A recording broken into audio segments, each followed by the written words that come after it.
Ola e benvidos á sexta edición de Tico Diario, un informativo diferente e con protagonistas que vos resultarán familiares.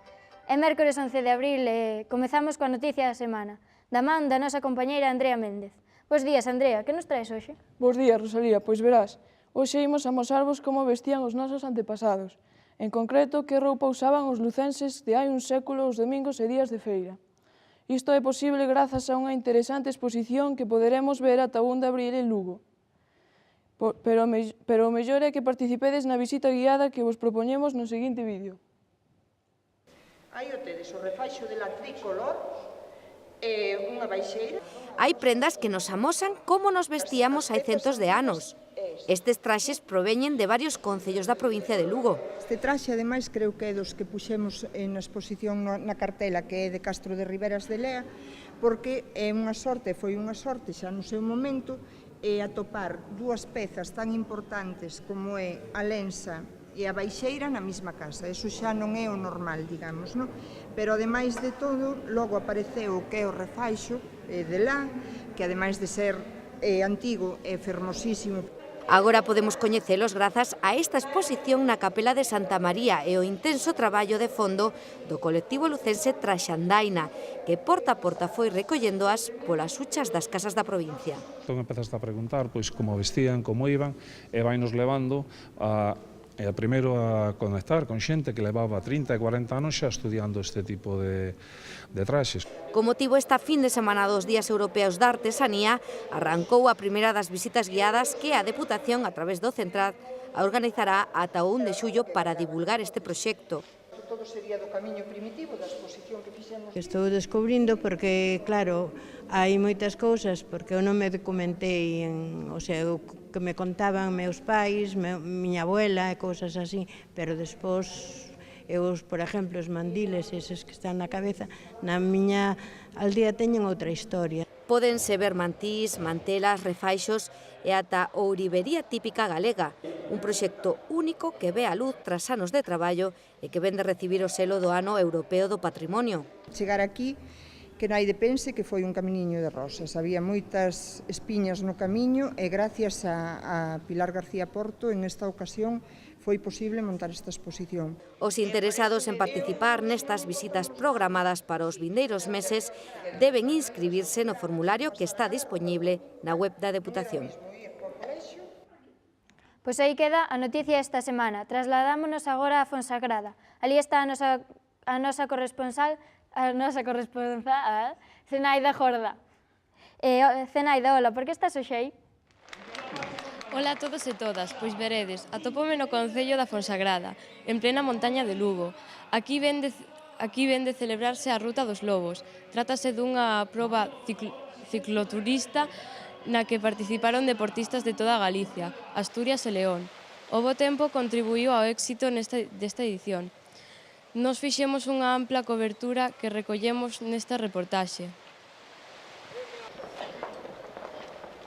Minuto de silencio polas vítimas nas estradas e comezo da marcha. Con este ambientazo na praza do Concello da Fonsagrada e un biker especial esta edición. Un aplauso para Martín, que nos acompaña hoy desde aquí, mucha suerte. Arrancaba a quinta Ruta dos Lobos. 450 ciclistas de varios puntos de Galicia e comunidades como Asturias, León ou Madrid desfrutaron dunha das rutas cicloturistas máis agardadas do ano polos afeccionados a mountain bike. Participo a lo largo del año en unas cuantas y pocas tan bien organizadas como esta. Unha proba con 3 percorridos en ruta segundo o nivel de exixencia que se desenvolveu sen incidencias e na que en contra de toda predición, ao final o tempo acompañou. Do que non se libraron os participantes foi dun terreo blando a causa das chuvias nas últimas semanas que lles obrigou a realizar un esforzo maior. En algúns tramos como este, imposible baixar en riba da bicicleta. Aquí sabemos a lo que venimos. O importante, probar e disfrutar a seguro. Hice la corta, venía con idea de hacerla larga, pero tuve ahí un pequeño choque con un árbol y un problema técnico, entonces hice la corta. La primera vez que vengo y me encantó, moi bonita. Porque esta é unha ruta para contemplar as vistas en riba da bici. Yo iba disfrutando, aunque fuéramos bajando, subiendo con el anzuelo en la boca, como se suele decir, entre los embalses, la cascada. Yo me hice una pila de selfies. Porque a maior satisfacción é pasar por meta onde todos xa se sinten gañadores. Comentan a ruta e fan os últimos selfies da xornada. En definitiva, balance positivo para unha cita que sempre deixa con ganas de máis. Volveremos, ¿no? Si estamos viendo salud, volveremos. E unha fin de semana nesta vila de montaña na que se colga o cartel de cheo total. Que boa noticia e que boa pinta ten esa ruta. Sigamos con o noso informativo. Chega agora a Tico Enquisa.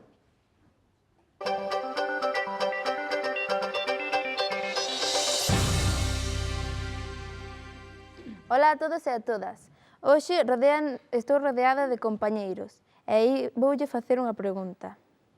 Ola, David, cal é a túa afición favorita? Miña afición favorita é montar a cabalo. Por qué? Porque non sei, vese diferente de estar do suelo lo arriba nunha egua. É divertido. Gracias. Ola, Leire, cal é a túa afición favorita? Gimnasia rítmica. Por qué? Pues porque la llevo practicando desde pequeña y me gusta mucho. Ola, Víctor, cal é a túa afición favorita? O fútbol. Por qué? Porque é un xogo no que me divirto moito e paso o tempo cos meus compañeiros. Está ben. Ola, Miguel, cal é a túa afición favorita? Tamén o fútbol. Por qué? Porque estou cos meus compañeiros e divírtome moito con eles. Bueno, pois aquí tedes as opinións destes amables colaboradores. Isto é todo. Ata pronto.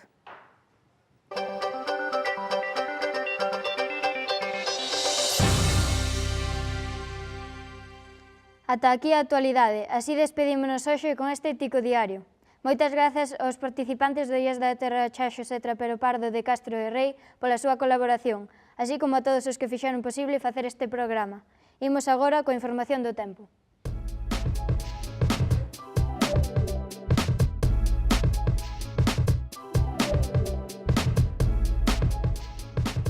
Bueno, pues aquí estamos una vez más para ver qué pasa con el tiempo y creo que va a pasar lo de todos los días, que os voy a contar que no sepáis.